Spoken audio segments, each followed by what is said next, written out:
right. Well, today on the Brett Allan Show, as I live and breathe, we have a very special guest. It's a big deal to have actor and storyteller Erik King with us, of course, Sergeant Doakes from Dexter, and then just making a reappearance recently in Resurrection and Agent Colfax and National Treasure. I mean, just a lot of really cool roles. Thank you for your time, sir. It's great to meet you, and thanks for hanging out today. I appreciate it. Brett, it's great to hang out with you as well. I appreciate you, man. Thank you for giving us. Yeah, Yeah, absolutely. Well, let's just get right into it. I think this character that you have created and have been probably talking about for a very long time. Um, and fans had high hopes with Original Sin that we would see a younger version of you, Mm. which I think within the timelines of when that story took place, your character hadn't quite made it to Miami Metro yet, but who knows what the future holds. How does it feel, sir, to have been talking about that? It's like one of those characters that has lived in infamy for a very long time, which doesn't happen very often, I don't think, in this business. That's true. That's true. It doesn't. Um, well, the internet life of Dokes, right, seems to be have more legs than the actual character on screen, of course, So, listen, how does it feel? It feels amazing to have people still appreciate the work. It's quite a gift to have the producers of the show ask me to come back and join them for Resurrection. And I'm a fan of the show, man. So, I'm glued anyway. So have the opportunity to come back and hang out with my cast members and give the audience a little something special was a gift. Yeah, it really was. And I love how Clive really just, Original Sin was a lot of fan Mm. service, but this Resurrection is definitely like because there was New Blood, which you didn't show up, and I think there was Mhm. conversations about your character, but to see you come back in a way that makes sense and to let people see the story. It's like Rita. We've had Julie Mm. Benz on, and we talked to her in detail about how her character has just kind of lived on, and the internet has allowed this to happen. Yeah. I mean, when you first took on this character, I'm sure you had no idea, but within a season or two, like, were you kind of even then feeling like how popular he was and just sort of that drive he had in being a menace to Dexter? But maybe Dexter was the menace. I don't know. Well, it depends on how you perceive, those character stories. Yeah, I'll answer that in a couple of ways. First of all, as you said, within a season or two, well, at the end of the second season, I was gone. So, so Yeah. uh, but no, I think when you take on a show as we did back in 2005, I think we shot the pilot.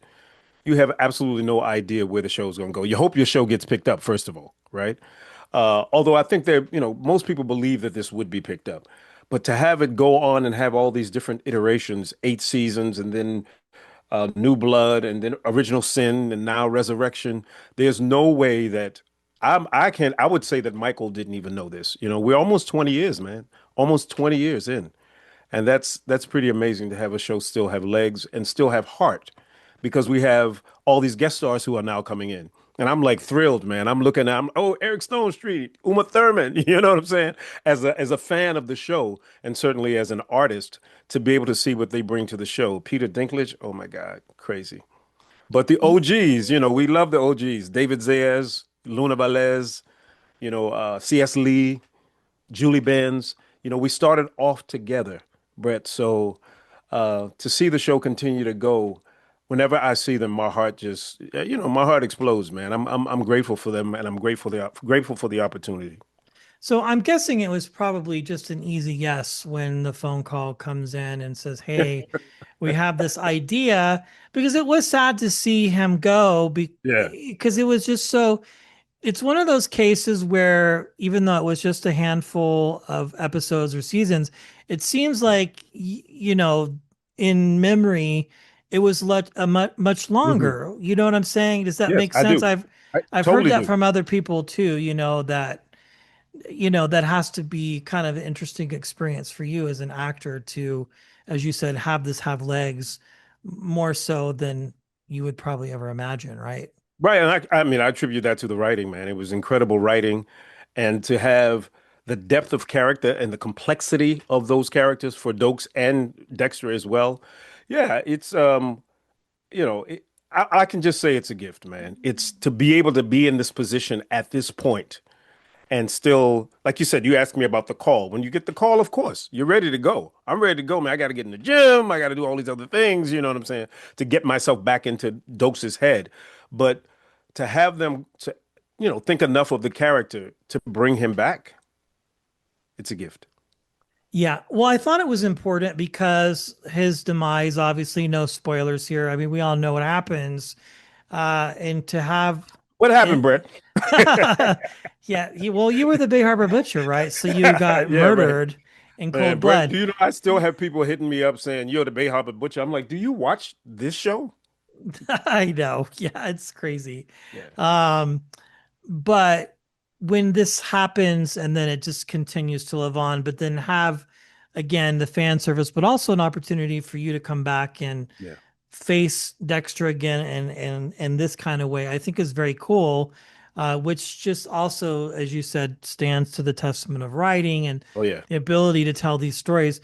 When you first were presented with this Mhm. opportunity in the beginning, like what was kind of your thought to decide how much say or how did you create the character and make him in such a way that was the way that he was, which grew over time as we got to see him more and more.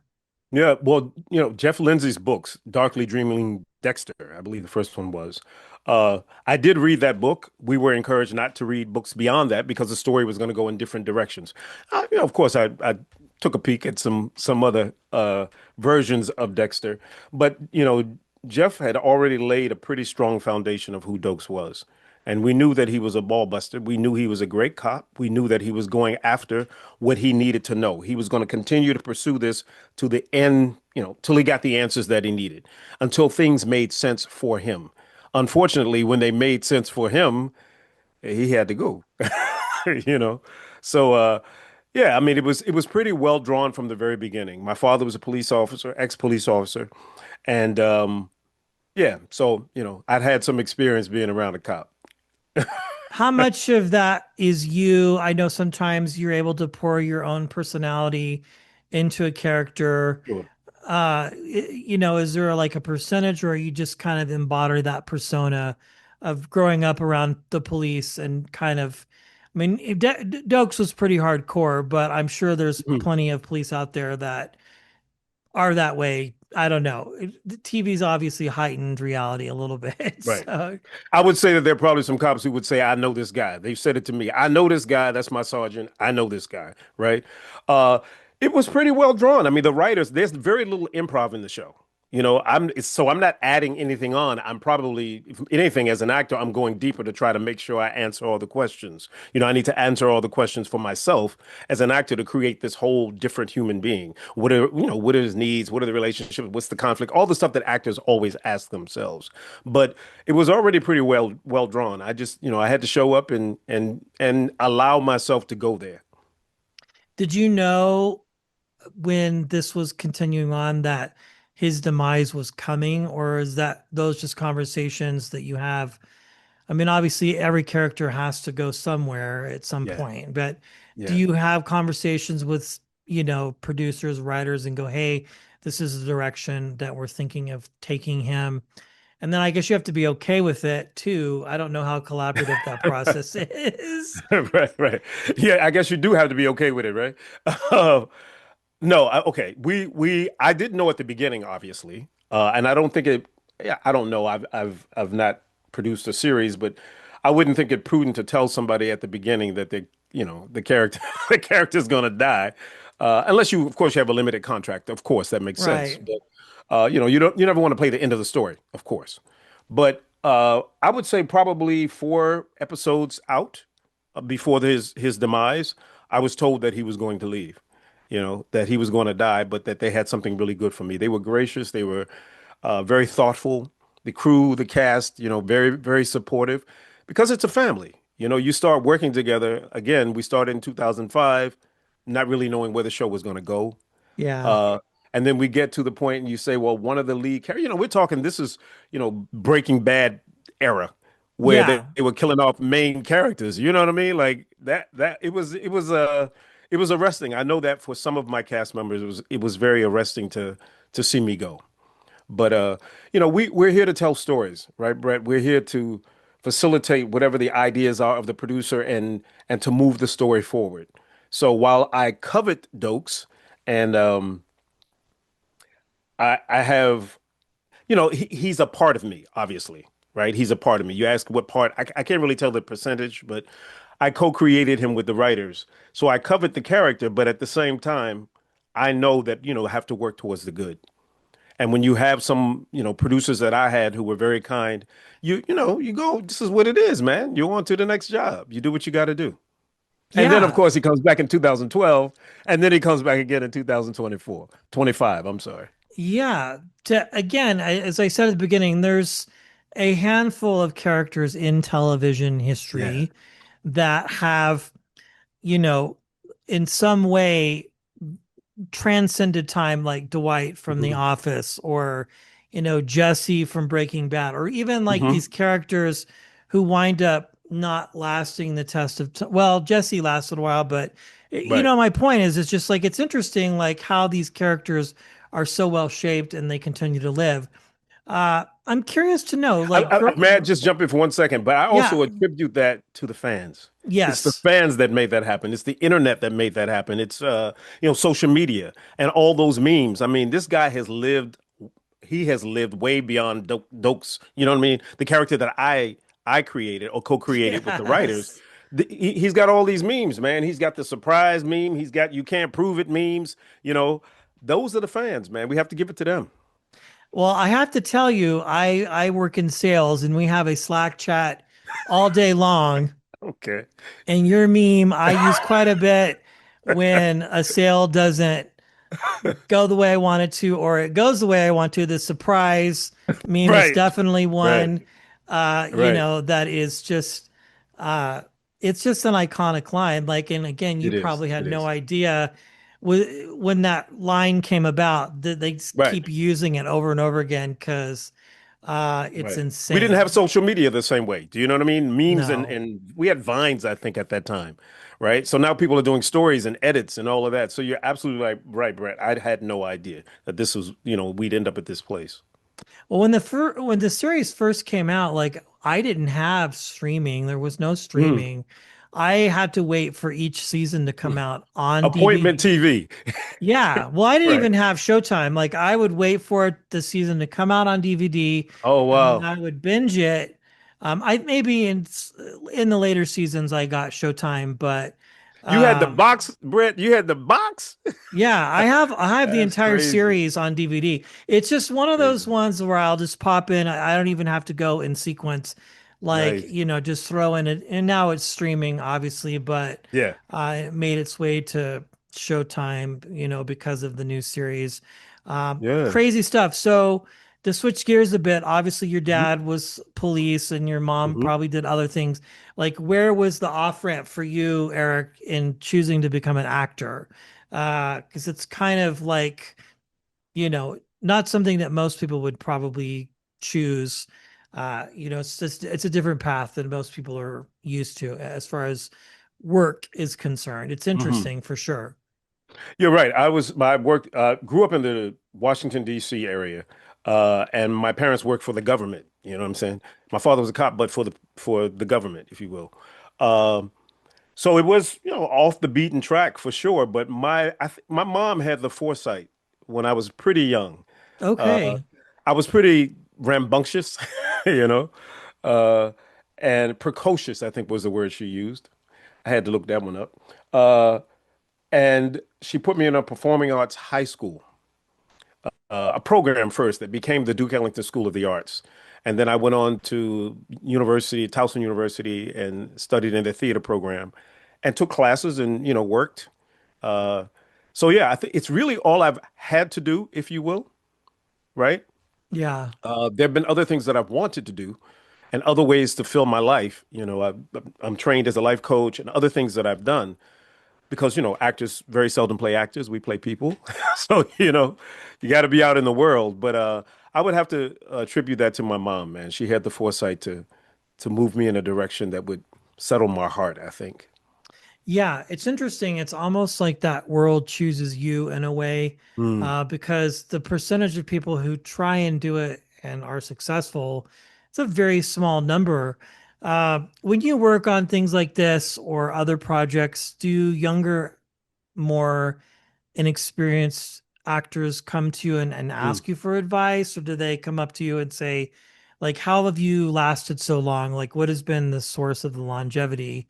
Because I feel like that's part of it too, because you're easy to work with. I'm sure people Mhm. like you, so you keep working and get invited back to do things like this, which is That's cool. absolutely true. To live in a space of grace, do you know what I mean? And for me, that means that I'm grateful, of course, but I come to work to help the show. I come to work to facilitate a plan, an idea, right? So yeah, there are actors who ask me all the time for advice, and I'm happy to mentor them. And one of the things that I remind them of is that we're a team. You come to work, you show up on time. If you get there at your call time, you're already late, you know. Come in and do the work and be serious about the work. But it doesn't mean you can't have a good time and establish relationships because that's what's happened to me. I was on Oz for a while, and Luna Velez was on Oz, and David Zayas was on Oz. So you run into people again as you continue to work. And as you say, if you have good relationships, people want to work with you.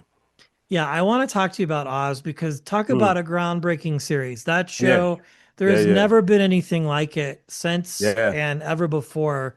What was that experience like? I mean, that was such a wild show. I mean, it really pushed the envelope in a lot of different ways Yeah, than most public television or absolutely, whatever. man. Cable TV, was kind of it was a different animal at that time when that show was Mm. on. That was a really good character arc for you too.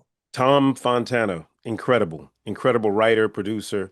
Um, yeah, it was a social commentary, wasn't it? You take these people with different life stories and put them in this prison, if you will. My character was on death row, so I didn't see a lot of the other actors, and so many incredible Ernie Hudson, Rita Moreno, so many people came through the Oz world or the Oz universe. But I was on death row with Katie Irby. So I didn't see a lot of people because, there weren't that many people on death row. You know what I mean? Uh, but yeah, it was at the time, it was groundbreaking and it was a mirror back, just a mirror for us to hold up to society. And the writing was so, I think, prescient at the time, you know? I'm glad you brought that up, Brett. I probably should go back and look at that now. It'd be interesting to see where dots connect.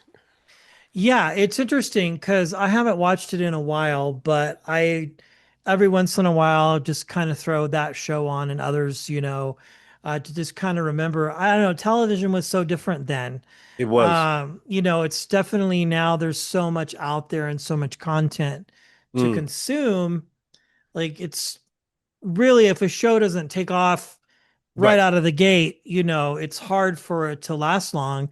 That's right. Now with streaming, obviously we can get things and watch them as they come along. But yes, Dexter was appointment television. Like, you It was. sat and you waited for that show. Did you watch it in real time when episodes were coming out, or you were like, I'm there, I'm watching it happen? No, Uh, no, you're talking Dexter, right? We're back to yeah, Dexter. Dexter, Yeah, yeah. yeah. Yeah, I mean, in fact, we would we had viewing parties, man. Some of the cast members, we would get together and watch the show, and it didn't happen a lot, but it happened. We'd get together and watch the show together. I watched it at the time, sure, sure. After I left the show, it took a while for me to go back to watching it, you know. Yeah. Uh, Not because I lost interest in it, but just because I'd been such an integral part of the show. It Yeah. took a while for me to get my bearings again, do you know? Uh, but the Jimmy Smits, John Lithgow, the Trinity Killer. Yeah, I was back in, man.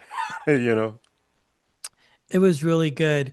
Well, Yeah, again, thank you so much. This character has just lived on for infamy, and it's cool that you still want to talk about it. Like, sure. when I got Julie on, she was very happy to talk about that character and although it didn't necessarily go the direction she had thought, Hmm. you know, it comes down to the fans, which I think is very That's right. cool. That's right. Um, You know, Brett, you do the work and then you hand it over to the fans. And whatever yeah, they make of it is what they make of it.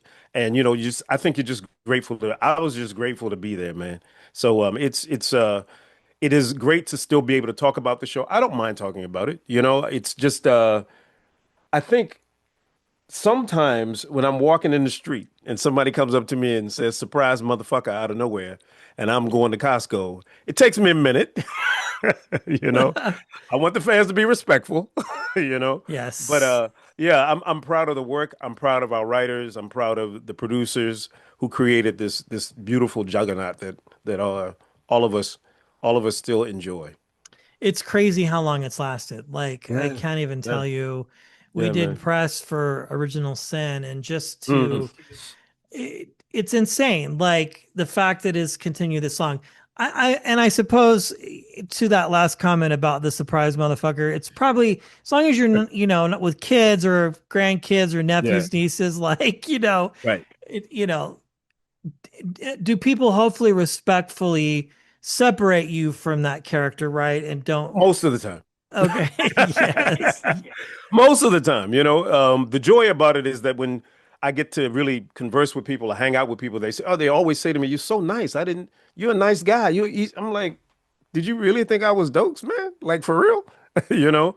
And when I make the comment about surprise motherfucker, I'm saying that when I'm moving through my life and I'm not thinking about that, and I'm at Costco and somebody says that to me, I'm not thinking Dexter.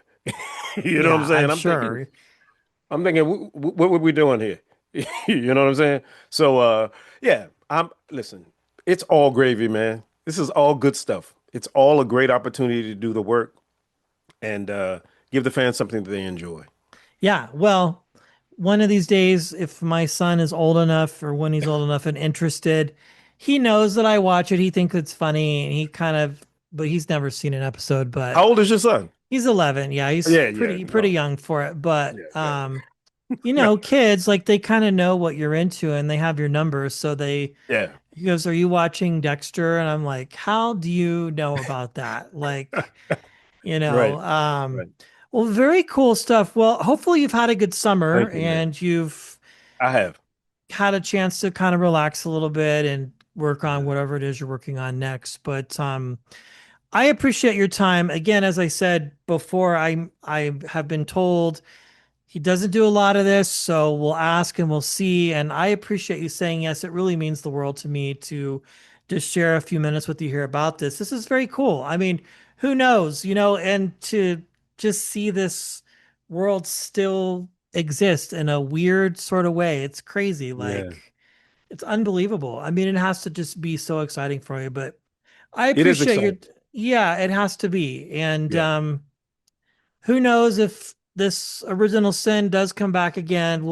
People really wanted to see a younger version of you. Mm. Did you know that? I'm sure you probably I did. did. I knew that. I think I have mixed feelings about it. Yeah, I'm You sure. know, Yeah. I I think it would be mean, great for the show, but I'd be curious to see what does that mean? You know what I mean? Because I have my yeah. take, and I'm going to be really transparent. I have my take, and I don't know how I would feel about watching somebody else's take on Dokes. You know, Yeah, it would be uh, interesting. Yeah, I mean, yeah, I'm not averse to it. It's just, it's an interesting thought. well, the hope would be they would bring you in on that like they did with the other characters with Masuka and Yeah. and everybody else. I mean, I think those two were pretty much the main characters Mm. and LaGuardia a little bit, but Yeah, I mean, the actors from Original Sin did an incredible job. You know, I mean, Christina Milian is a sweetheart. So I've worked with her. She's a sweetheart. All those actors, they did an incredible job. And I trust Clyde. I know that if, he felt the need to do that, then he'd make it make sense. yeah. It would just be strange for me looking at it Yeah, from the I'm sure it outside. would be weird, be like, this is so Yeah, crazy, like yeah, and the tenacity that he had to yeah, really yeah, just yeah. not let up. And again, I've had this conversation with other storytellers as well, actors. It's like, are they good? Are they bad? Is Mm-mm. maybe the other character the menace and this person here who's helping drive that story, maybe they're not necessarily the menace. So it's Mm. interesting. Yeah, and Uh, to your point, Brett, to think about what got Dokes to that point. I had my story, I had my background story, right. and I had the story background story that was appropriate for Dexter, right? For that series, that original series. It might be interesting to see what what got him there with regard to the writers, the producers, and yeah, what's his family like? What was Yeah, his like family like what growing was it up? like? Like Yeah. what got him to the? Because when we meet you, you're already like into him knee deep. So Yeah, it's yeah. like, And you meet his in mom and you meet his sisters, right? And you yeah, know his father was a butcher, right. right? So who I was those? mean, Yeah, the yeah. question remains. Well, thank you, sir, for your time. I Thank you. appreciate it. It's Thank been you, a Brett. true honor, and I'm excited to see what's next for you. I appreciate your time. It's been really fun chatting with you. Thank you so much, Eric. Thank you. Thank you for reaching out, man. It's a pleasure to meet you, Brett. Absolutely.